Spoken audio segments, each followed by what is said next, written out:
Ruang Tangga Prasa.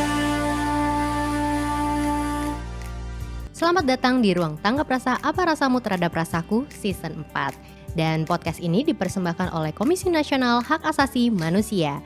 Hai Happy Humans, apa kabar kamu semua? Semoga kalian dimanapun berada dalam keadaan baik, sehat, dan bahagia tentu saja. Dan aku Bex hari ini, dan tidak sendiri tentu saja, bersama Mas Pram. Udah gak asing ya, karena kali ini kedua kali Mas Pramono Ubaid Tantowi bersama kita. Tapi kali ini sebagai Ketua Tim Kebebasan Beragama dan Berkeyakinan. Halo Mas Pram. Halo juga. Dan pastinya kita akan membicarakan sesuatu yang berhubungan dengan, kita singkatnya KBB biasanya ya. Yaitu yang lagi ngetren atau lagi rame nih di Indonesia, yaitu kedatangan Paus Fransiskus ke Indonesia. Ya. Kenapa sih spesial? Karena yang terakhir datang Paus ke Indonesia itu tahun 89. Betul, Paus Yohanes Paulus II, dan itu sudah hampir 35 tahun ya. Jadi bukan kegiatan yang sering gitu, tapi ini sesuatu yang langka dan sangat penting juga spesial. Kita mau tahu nih, mau korek-korek dari Mas Pram, gimana pandangannya Komnas HAM mungkin tentang hal ini dan juga isu KBB tentu saja. Langsung aja ya kita.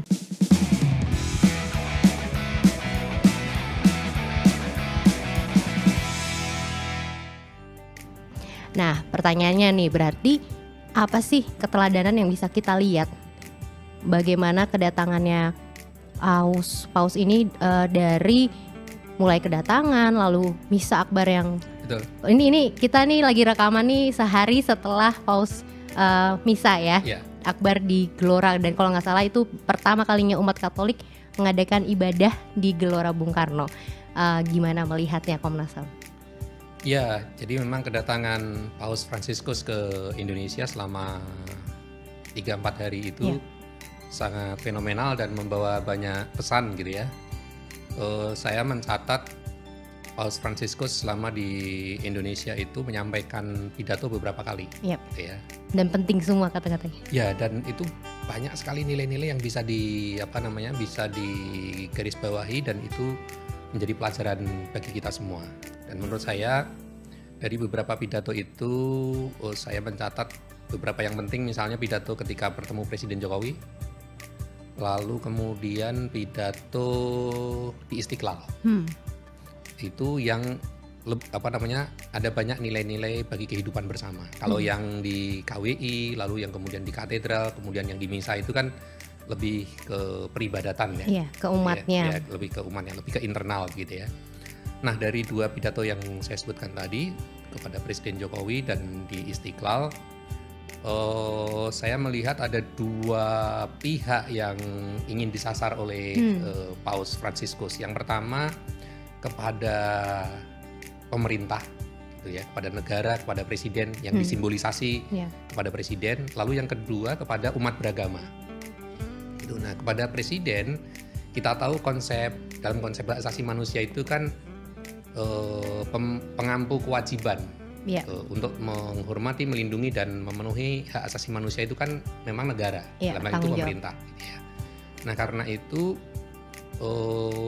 Paus seperti memberi pesan kepada negara gitu ya, agar dalam pertemuannya dengan Jokowi itu sekurang-kurangnya satu, tetap menjaga kebinekaan, gitu ya. Jadi menghargai kebinekaan, kemudian melakukan segala upaya untuk mempertahankan kebinekaan itu, secara bersamaan ingin memperkuat nilai-nilai persatuannya. Gitu. Jadi bagaimana perbedaan-perbedaan yang ada di masyarakat itu dipelihara sebagai mozaik kehidupan, gitu ya. Tetapi di sisi lain ada upaya-upaya untuk memperkuat ikatan solidaritas gitu ya. Jadi persatuannya itu didasarkan pada solidaritas bersama, bukan penyeragaman gitu ya. Jadi tidak harus satu agama atau satu etnis atau satu suku misalnya. Jadi bukan begitu, tapi membangun solidaritas itulah satu-satunya cara untuk menyatukan berbagai perbedaan-perbedaan yang ada. Lalu yang kedua, Paus juga di hadapan Jokowi itu sekurang-kurangnya menyebut pembukaan UUD 45. Iya. Nah gitu ya, pembukaan UUD 45 dan dua hal yang ditekankan di situ.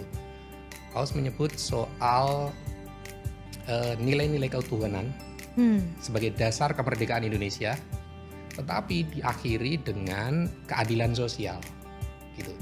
Nah, seolah-olah Paus ingin mengatakan bahwa kita ini bisa tetap menggali nilai-nilai agama, nilai-nilai spiritualitas dari berbagai agama yang ada di Indonesia dengan tujuan untuk mewujudkan keadilan. Gitu. Jadi keadilan itu harus didasarkan pada nilai-nilai spiritualitas yang universal, bukan pemaknaan-pemaknaan yang sifatnya parsial. Hanya misalnya keadilan menurut satu agama tertentu misalnya. Dan enggak, untuk gitu. masing-masing Ya, gitu. tapi untuk semua Semua agama. umat manusia. Jadi dari keadilan seperti itulah yang bisa digunakan untuk menjadi dasar terwujudnya perdamaian. Gitu. Saya mencatat Paus menyebut istilah Opus Justitiae Pax, gitu ya. Jadi perdamaian adalah karya keadilan. Kalau kita ingin mewujudkan perdamaian, ya harus lebih dahulu Keadilan. diwujudkan keadilannya. Kira-kira begitu. Itu makna pertama. Jadi Paus seolah-olah ingin mengingatkan bahwa negara ini punya kewajiban untuk menjaga kebinekaan, mewujudkan keadilan, lalu pada akhirnya mewujudkan perdamaian tadi. Nah, tapi pidato yang di Istiqlal,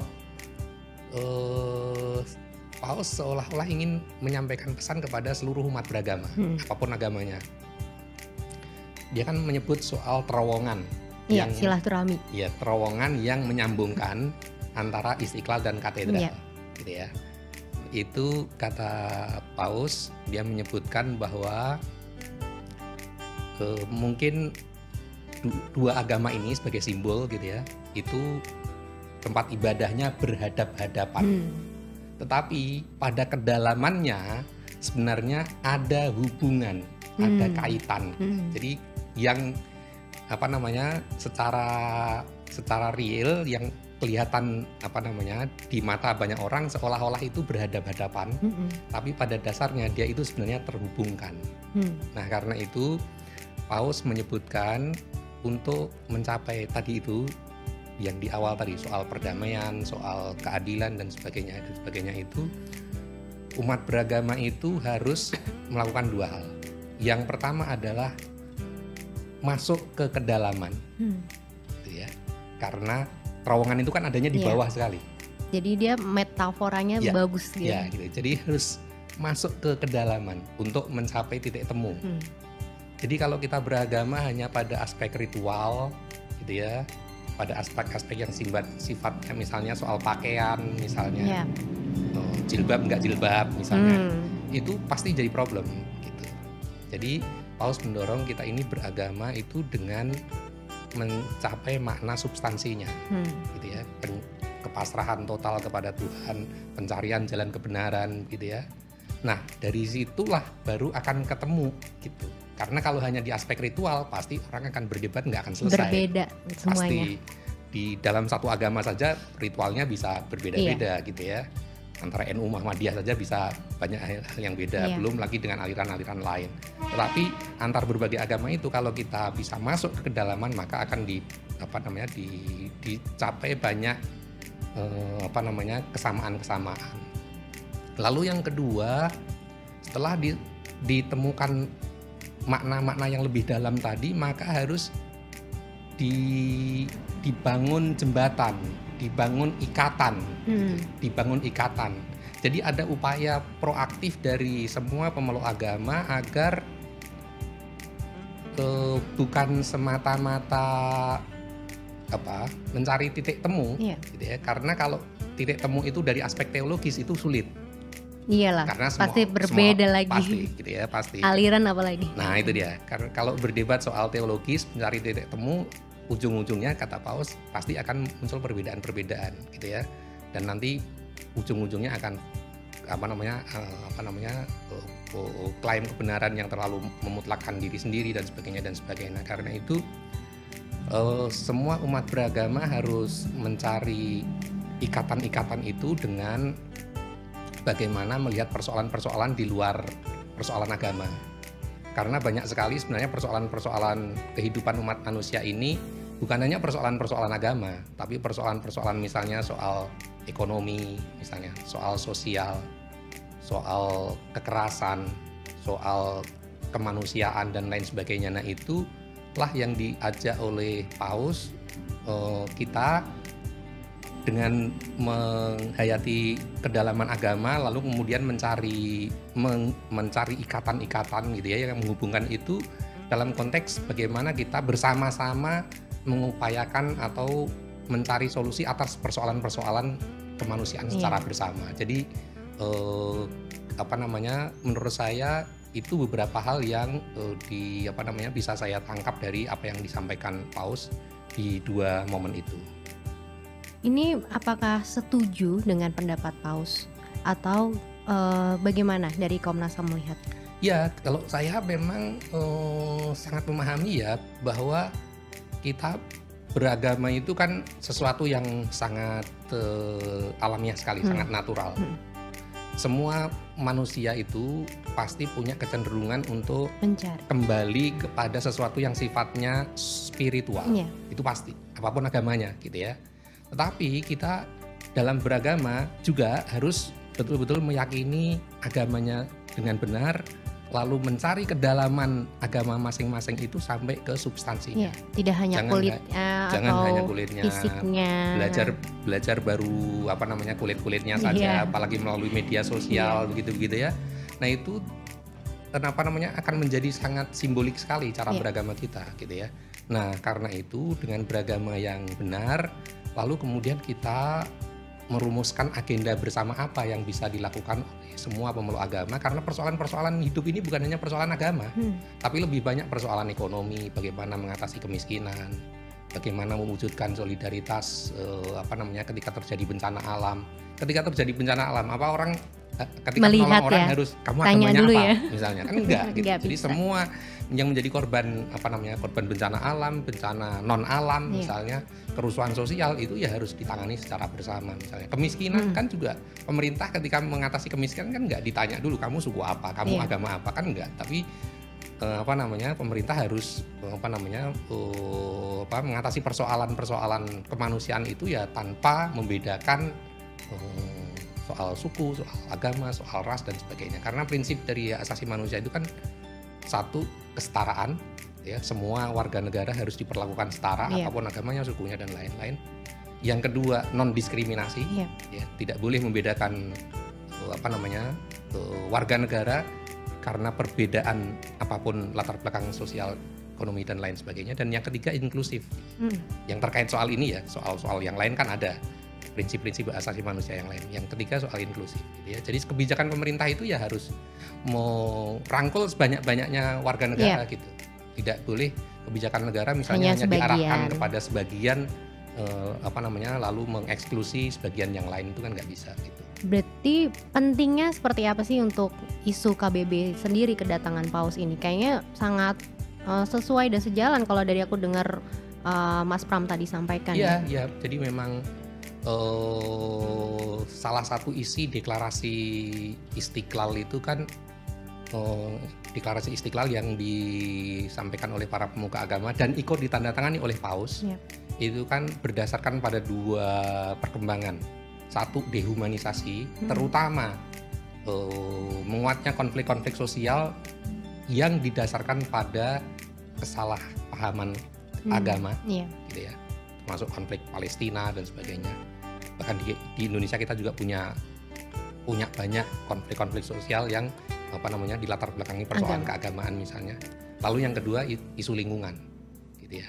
Nah, ini kan dua-duanya persoalan sangat hak asasi manusia banget gitu ya. Jadi soal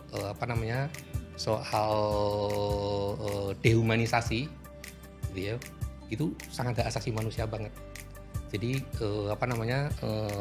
Paus di deklarasi Istiqlal itu semua umat beragama kan berupaya untuk istilahnya gini, memajukan nilai-nilai agama untuk mengalahkan budaya kekerasan. Itu bahasa yang bagus sekali. Bagaimana agar agama itu tidak disalahgunakan untuk membenci orang lain, gitu ya. Tapi bagaimana sama-sama berangkat dari nilai-nilai keagamaan yang berbeda-beda, tetapi menumbuhkan kasih sayang kepada orang lain dan sekaligus menimbulkan solidaritas bagi masyarakat secara luas. Itu kan sangat bagus sekali. Sehingga tidak ada ruang kita untuk membenci, ruang untuk prasangka kepada kelompok yang berbeda. Kita sangat tahu bahwa masyarakat Indonesia ini kan sangat majemuk. Sangat majemuknya itu semuanya. Betul. Etnis. Kalau kita bicara soal agama misalnya. Katakanlah misalnya secara nasional memang Muslim mayoritas. Tetapi di daerah-daerah tertentu kita nggak boleh lupa bahwa agama-agama tertentu mereka menjadi mayoritas di daerahnya. Nah, sementara Muslim menjadi minoritas. Orang yang nggak paham selalu menyatakan kita ini Muslim itu pokoknya mayoritas di Indonesia gitu. Mereka nggak sadar bahwa di daerah-daerah tertentu Muslim itu ya minoritas. Jadi kalau umat mayoritasnya semena-mena gitu ya, karena kliennya selalu bicara tingkat nasional, di daerah-daerah sebagian dari umat Islam itu ya akan mendapatkan perlakuan yang sama gitu, karena mereka akan diperlakukan sebagai minoritas gitu. Nah, pemahaman soal konteks budaya, sosial, ekonomi yang bukan hanya melihat secara nasional, angka-angka secara nasional, tetapi juga melihat sampai ke detail-detail begitu, itu menjadi penting agar kita ini memperlakukan kelompok agama lain itu setara gitu ya. Kita tidak ingin bukan diri kita, tetapi sesama, kalau dalam bahasa agama kita itu ikhwan kita, sesama Muslim kita di daerah lain diperlakukan sebagaimana kita memperlakukan. Pasti kita tidak mau. Nah, pasti kita tidak mau gitu. Nah, itu kesadaran itu menjadi sangat penting sekali.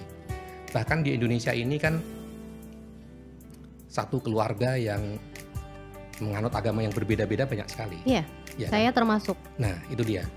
Nah, bagaimana kita menjelaskan kepada orang-orang yang memahami agama itu sesuatu yang terpisah gitu ya. Saya membenci agama yang lain gitu ya. Padahal banyak saudara-saudara Muslimnya yang mereka dalam satu keluarga itu agamanya berbeda-beda. Apakah mereka ingin saudara-saudara Muslimnya itu membenci saudara kandungnya karena berbeda agama misalnya, atau membenci bapak ibunya yang berbeda agama misalnya? Itu kan sesuatu yang tidak logis, tidak rasional gitu. Jadi kebencian berdasarkan pada agama itu dalam konteks Indonesia ya itu menjadi bukan hanya konteks Indonesia, konteks di dunia ini ya menjadi tidak rasional gitu, karena faktanya keragaman itu bukan sesuatu yang jauh, tapi keragaman itu sesuatu yang dekat. Kita di dalam satu kantor misalnya, satu ruangan kita bisa berbeda agama. Apakah kita harus membenci teman satu kantor hanya karena berbeda agama? Kan nggak bisa. Nggak bisa. Padahal dalam satu kantor misalnya urusannya misalnya di berbagai kementerian harus ketemu terus. Betul. Dan lebih baik dari nilai-nilai keagamaan yang berbeda-beda itu energinya itu diarahkan untuk bersama-sama mengatasi persoalan-persoalan di luar. Gitu. Nah, berarti lanjut pertanyaan selanjutnya, gimana kita memelihara toleransi ini? Ya. Apalagi ya, kita nih agak loncat sedikit dari isu PAUS. Kita akan sebentar lagi pilkada. Dan Bapak Mas Pram sendiri tahu sendiri itu selalu digunakan. Ya, betul. Untuk dibilang jangan memilih yang bukan agamanya, betul. Gitu. Seperti itu. Gimana kita memelihara toleransi dengan isu yang seperti ini? Ya, orang-orang yang seperti itu juga seringkali melihat politik itu seringkali menjadi sesuatu yang sangat teologis, gitu ya. Jadi persoalan politik itu seolah-olah antara masih tetap beriman atau sudah kafir. Jadi memilih calon A atau B itu seolah-olah memilih antara kamu masih Muslim atau kamu sudah kafir. Gitu. Sepertinya meragukan imannya sendiri berarti gitu. Ya. Padahal kalau kita lihat di banyak daerah di Indonesia ini dalam pilkada itu bisa calonnya, misalnya calon gubernur, wakil gubernur Muslim dan non-Muslim, atau calon gubernurnya non-Muslim, wakil gubernurnya Muslim misalnya. Gimana kalau dalam pemahaman yang kamu milih yang kafir apa yang muslim dalam konteks pilkada yang kayak tadi. Ada yang campurnya. Betul. Di Papua Barat, di Maluku, gitu ya. Itu bukan hanya di tingkat kabupaten kota, di tingkat provinsi itu calonnya pasti begitu, gitu. Gitu ya, di Sumatera Utara, di berbagai kabupaten kotanya itu pasti begitu, gitu. Jadi kita harus meletakkan isu pilkada itu ya semata-mata dalam konteks politik. Tidak boleh kita menarik persoalan pilkada atau persoalan pemilu, soal pilpres itu menjadi persoalan teologis. Itu terlalu berlebihan gitu. Karena koalisi politik, pilihan politik itu kan secara reguler kan pasti berubah-ubah. Setiap 5 tahun berubah. Tidak memilih raja. Jadi 5 tahun lalu misalnya pendukung paslon A gitu ya, menjelek-jelekan paslon B. Tapi pemilu yang sekarang begitu partai politik yang ini gandeng calon yang itu misalnya sudah berubah lagi gitu. Itu kalau pilihan politik didasarkan pada pandangan teologis ya udah rusak gitu. Pasti itu menjadi orang yang kebingungan sendiri gitu. 5 tahun yang lalu saya maki-maki calon itu disebut misalnya nggak sholat atau kafir dan sebagainya, tapi sekarang saya terpaksa harus milih itu. Pandangan teologisnya sendiri pasti terjadi benturan gitu, di dalam hati masing-masing gitu. Karena itu persoalan politik harus kita kembalikan menjadi persoalan politik. Kita harus melihat itu adalah pilihan-pilihan yang sifatnya rasional gitu ya, antara misalnya kandidat-kandidat yang apakah dia punya pengalaman pemerintahan atau tidak. Mungkin sistem merit kali ya sekarang. Betul. Ya. Kita pilihan-pilihan itu harus didasarkan pada hal-hal yang sifatnya kalkulatif dan rasional. Apakah kandidat itu misalnya visi misinya terukur atau tidak? Programnya sesuai dengan yang dibutuhkan masyarakat. Programnya masuk akal atau tidak? Sesuai dengan kebutuhan masyarakat atau tidak?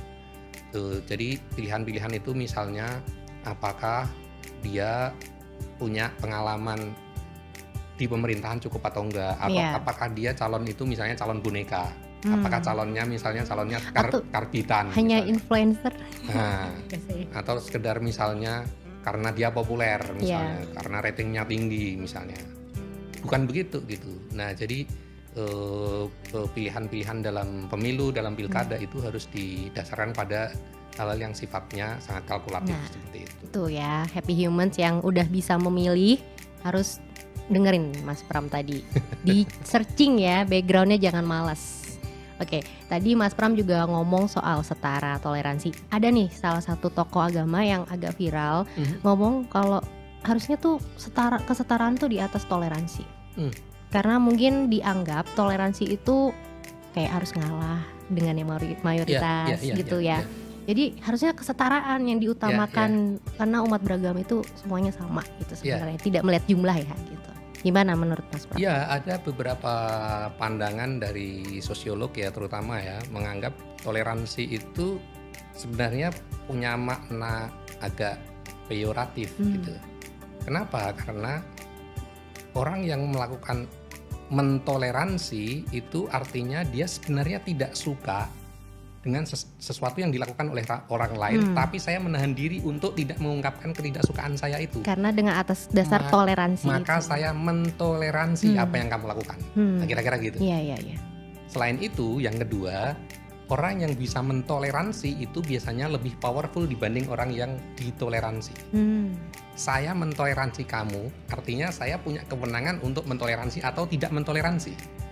Ya kan? Berarti kekuasaannya ada di dia. Ya, dia lebih powerful sementara yang pihak lain powerless. Gitu ya. Jadi itu kenapa seringkali kata toleransi itu dihindari dalam konteks hubungan antar agama. Jadi biasanya lebih banyak bagaimana toleransi itu tidak dengan makna yang pasif tadi, gitu ya, tetapi dengan kata-kata misalnya membangun solidaritas. Jadi bukan lagi persoalan apakah saya membolehkan orang lain melakukan ritualnya, membangun rumah ibadahnya. Karena itu memang sesuatu yang wajar. Tetapi bagaimana kita sesama umat beragama itu merumuskan agenda-agenda bersama dan melakukan kerja-kerja untuk memerangi kekerasan, misalnya mengentaskan kemiskinan, menciptakan perdamaian, gitu ya. Jadi itu yang jauh lebih produktif gitu. Oke. nih agak loncat lagi nih. Ya. Kemarin itu waktu 17-an, Oke. 17 Agustus ada isu soal, tadi kan sebenarnya Mas Pram agak sedikit spill soal jangan cuman fisik gitu kan, Ya. ada jilbab dan tidak jilbab. Ya. Nah, tapi sebenarnya di kebebasan beragama dan berkeyakinan, atau mungkin ini masuk ke isu ekspresi agama ya. Iya, iya. Ya, gimana menurut Komnas HAM mengenai pasukan ya, Ya, ya. pengibar bendera yang tidak diperbolehkan untuk, atau mungkin diberikan perjanjian ya, tidak memakai hijab. Ya. Jadi soal pakaian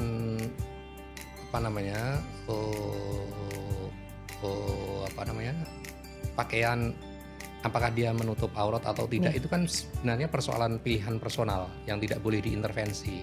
Itu kan bagian dari kebebasan dasar untuk meyakini apakah dia ingin menggunakan pakaian yang menurutnya sesuai dengan pandangan keagamaannya atau tidak. Itu kan sesuatu yang sangat dasar sekali, dan itu kebebasan yang non-derogable rights gitu. Jadi pandangan hak asasi manusia yang sama sekali tidak boleh dikurangi atau tidak boleh ditunda gitu ya. Nah, karena itu menurut saya apa yang dilakukan oleh BPIP waktu itu menurut saya tidak tepat gitu. Jadi pakaian seragam ya tinggal disesuaikan saja. Kalau memang mau berkerudung, maka standar kerudung yang seperti apa yang diperbolehkan untuk menjadi pasukan pengibar bendera, harusnya begitu, bukan menyeragamkan tidak boleh semua pakai jilbab. Nah, itu yang tidak benar gitu. Jadi karena tadi itu, karena kita tidak boleh menghadap-hadapkan antara pandangan keagamaan dengan kebijakan negara. Menurut saya itu juga tidak tepat. Kebijakan negara itu misalnya sesuatu yang sifatnya sekuler gitu ya, persoalan sesuatu yang sifatnya sekuler, itu persoalan keduniaan inilah gitu ya. Nah, itu kan ya upacara bendera, pengibaran bendera, menyanyikan lagu Indonesia Raya, itu kan persoalan kenegaraan ya. Nah, itu harusnya tidak boleh dihadap-hadapkan dengan keyakinan keagamaan gitu ya. Nah, lalu apalagi kemudian menundukkan salah satu kepada yang lain.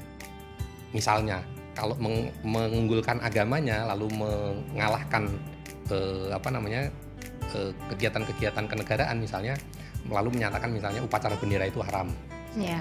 Atau menghormat bendera itu haram, itu mengunggulkan agama di atas, atau sebaliknya ya, semuanya harus berhijab. Nah itu dia. Jadi mengunggulkan agama di atas agenda-agenda kenegaraan itu seperti tadi. Atau sebaliknya, mengunggulkan agenda kenegaraan di atas agama itu ya tadi. Misalnya kamu nggak boleh berjilbab kalau kamu ingin menjadi pasukan pengibar bendera. Itu juga sebaliknya menundukkan pandangan keagamaan terhadap agenda kenegaraan, itu juga tidak boleh gitu. Jadi ini bukan sesuatu yang untuk diperhadapkan, tetapi untuk dicari jalan keluarnya. Oke, semoga itu mudah sekali sebenarnya. Semoga tahun depan tidak ada lagi. Betul, ya. Itu isu yang menurut saya malah tidak produktif.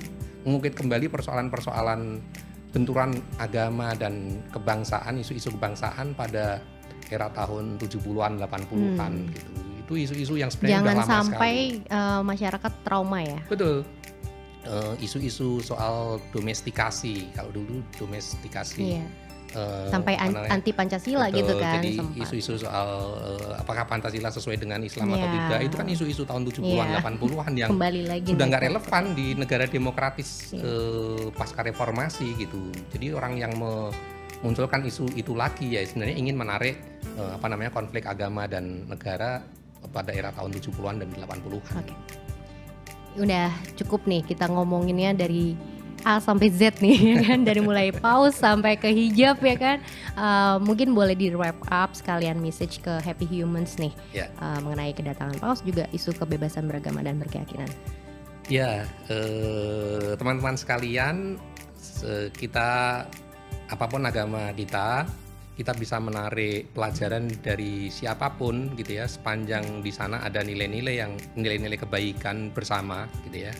Jadi kita tidak hanya memandang paus itu sebagai pemimpin agama Katolik saja gitu ya, tetapi umat beragama dari agama apapun bisa mengambil pelajaran, bisa mengambil hikmah, bisa mengambil, kalau dalam bahasa agama, mau'idhah hasanah dari apa yang disampaikan oleh Paus Fransiskus kemarin di Indonesia.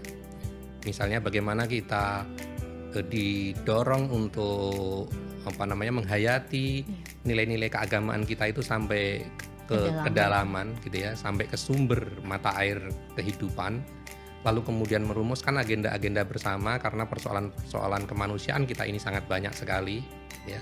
Persoalan-persoalan kemanusiaan, persoalan kemiskinan, persoalan kesejahteraan, persoalan konflik sosial yang itu mesti dihadapi oleh semua warga negara apapun agamanya gitu ya. Karena itu kita lebih baik mengarahkan energi keagamaan kita untuk menyelesaikan persoalan-persoalan bersama tadi. Demikian. Ya. Semoga kedatangan Paus ini semakin mempererat ya silaturahmi tadi, dari perbedaan, dari semuanya, supaya kita tetap sama-sama menjadi Indonesia yang satu. Dan seneng banget kemarin Paus datang itu nggak cuman yang Katolik kan yang datang untuk salim atau salaman, gitu tuh yang paling membuat hati tuh warm banget gitu. Jadi semuanya datang, ibu-ibu berhijab bawa anaknya minta diberkati juga sama Paus. Itu kayak sesuatu yang sangat Indonesia sekali sebenarnya ya kan. Dan itulah wajah asli Indonesia, tidak melihat orang dari apa dia warna kulit putih atau apa gitu. Jadi memang ini satu kedatangan yang sangat berharga dari Paus. Dan itu aja, Happy Humans. Terima kasih Mas Pram sudah gabung ngomongin hal yang penting ini.